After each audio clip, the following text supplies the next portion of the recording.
Alright guys, this 2012 F550 dump truck came in to get this dump body floor replaced. As you can see, it has all holes in it.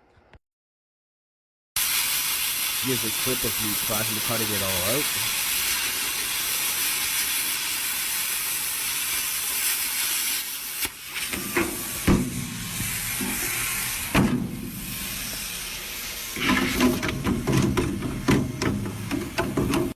Here's a clip of the floor all cut out.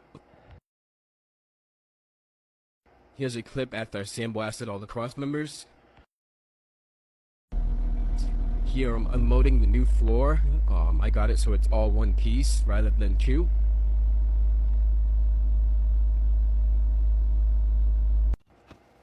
Here I'm doing the final welding on the dump floor.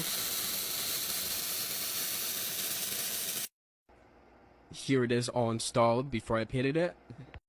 Here it is all finished up. Let me know what you guys think in the comments, and if you want to see more videos like this, give me a follow.